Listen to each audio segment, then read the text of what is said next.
जय माता दी दोस्तों शक्तिला एकादशी व्रत की आप सबको हार्दिक शुभकामनाएं।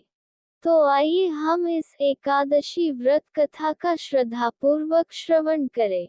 वीडियो पसंद आए तो लाइक, शेयर और सब्सक्राइब जरूर कीजिएगा। एक समय दालभ्य ऋषि ने पुलस्त्य ऋषि से पूछा कि हे महर्षि राज, पृथ्वी लोक में मनुष्य ब्रह्म इत्यादि महान पाप करते हैं, पराय धन की चोरी तथा दूसरे की उन्नति देखकर ईर्ष्या करते हैं, साथ ही अनेक प्रकार के व्यसनों में फंसे रहते हैं, फिर भी उनको नरक प्राप्त नहीं होता। इसका क्या कारण है? वे न जाने कौन सा दान पुण्य करते हैं जिससे उनके पाप नष्ट हो जाते हैं। ये सब कृपा पूर्वक आप कहिए। पुलस्त्य मुनि कहने लगे कि हे महाभाग, आपने मुझसे अत्यंत गंभीर प्रश्न पूछा है। इससे संसार के जीवों का अत्यंत भला होगा। इस भेद को ब्रह्मा, विष्णु, रुद्र तथा इंद्र आदि भी नहीं जानते, परंतु मैं आपको ये गुप्त रहस्य अवश्य बताऊंगा। उन्होंने कहा कि माघ मास लगते ही मनुष्य को स्नान आदि करके शुद्ध रहना चाहिए। इंद्रियों को वश में कर काम, क्रोध, लोभ, मोह, अहंकार, ईर्ष्या तथा द्वेष आदि का त्याग कर भगवान का स्मरण करना चाहिए। पुष्य नक्षत्र में गोबर, कपास, तिल मिलाकर उनके कंडे बनाना चाहिए। उन कंडों से 108 बार हवन करना चाहिए। उस दिन मूल नक्षत्र हो और एकादशी तिथि हो तो अच्छे पुण्य देने वाले नियमों को ग्रहण करें। स्नानादि नित्य क्रिया से निवृत्त होकर सब देवताओं के देव श्री भगवान का पूजन करें और एकादशी व्रत धारण करें। रात्रि को जागरण करना चाहिए। उसके दूसरे दिन धूप दीप, नैवेद्य आदि से भगवान का पूजन करके खिचड़ी का भोग लगाएं। तत्पश्चात पेठा, नारियल, सीताफल या सुपारी का अर्घ्य देकर स्तुति करनी चाहिए। हे भगवान, आप दीनों को शरण देने वाले हैं। इस संसार सागर में फंसे हुओं का उद्धार करने वाले हैं। हे पुंडरीकाक्ष, हे विश्वभावन, हे सुब्रह्मण्य, हे पूर्वज, हे जगतपते, आप लक्ष्मी जी सहित इस तुच्छ अर्घ्य को ग्रहण करें।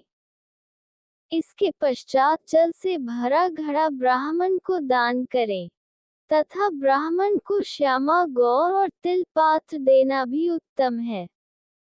तिल स्नान और भोजन दोनों ही श्रेष्ठ हैं। इस प्रकार जो मनुष्य जितने तिलों का दान करता है उतने ही 1000 वर्ष स्वर्ग में वास करता है। इस व्रत के करने से अनेक प्रकार के पाप नष्ट हो जाते हैं। इतना कहकर पुलस्त्य ऋषि कहने लगे कि अब मैं तुमसे इस एकादशी की कथा कहता हूँ। एक समय नारद जी ने भगवान श्री विष्णु से यही प्रश्न किया था और भगवान ने जो शक्तिला एकादशी का महात्म्य नारद जी से कहा सो मैं तुमसे कहता हूँ। भगवान ने नारद जी से कहा कि हे नारद, मैं तुमसे सत्य घटना कहता हूँ, ध्यानपूर्वक सुनो। प्राचीन काल में मृत्युलोक में एक ब्राह्मणी रहती थी। वह सदैव व्रत किया करती थी। एक समय वह 1 मास तक व्रत करती रही। इससे उसका शरीर अत्यंत दुर्बल हो गया। चूंकि वह अत्यंत बुद्धिमान थी तथापि उसने कभी देवताओं या ब्राह्मणों के निमित्त अन्न या धन का दान नहीं किया था। इससे मैंने सोचा कि ब्राह्मणी ने व्रत आदि से अपना शरीर शुद्ध कर लिया है, अब इसे विष्णुलोक तो मिल ही जाएगा। परंतु इसने कभी अन्न का दान नहीं किया, इससे इसकी तृप्ति होना कठिन है। भगवान ने आगे कहा, ऐसा सोचकर मैं भिखारी के वेश में मृत्युलोक में उस ब्राह्मणी के पास गया और उससे भिक्षा मांगी। वह ब्राह्मणी बोली, महाराज किस लिए आए हो? मैंने कहा, मुझे भिक्षा चाहिए। इस पर उसने एक मिट्टी का ढेला मेरे भिक्षा पात्र में डाल दिया। मैं उसे लेकर स्वर्ग में लौट आया।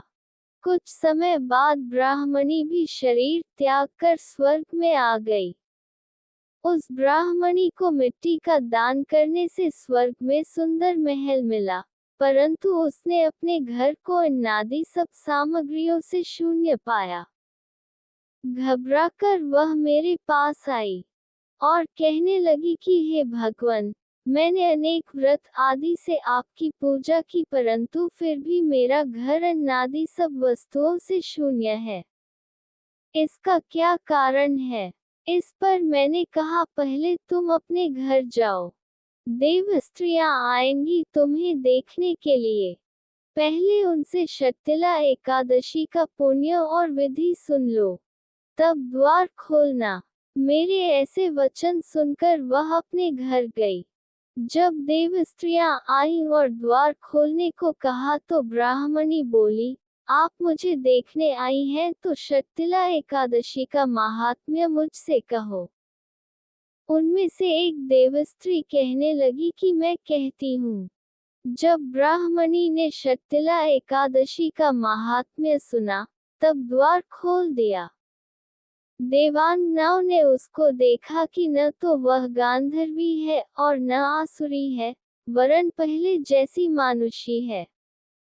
उस ब्राह्मणी ने उनके कथनानुसार शर्तिला एकादशी का व्रत किया। इसके प्रभाव से वह सुंदर और रूपवती हो गई, तथा उसका घर अन्नादि समस्त सामग्रियों से युक्त हो गया। इसलिए मनुष्यों को मूर्खता त्याग कर शर्तिला एकादशी का व्रत और लोभ न करके तिलादि का दान करना चाहिए। इससे दुर्भाग्य, दरिद्रता तथा अनेक प्रकार के कष्ट दूर होकर मोक्ष की प्राप्ति होती है। भगवान की कृपा सदा बनी रहती है। दोस्तों, कथा यही समाप्त हुई। मिलते हैं अगले वीडियो में, तब तक के लिए जय माता दी दोस्तों।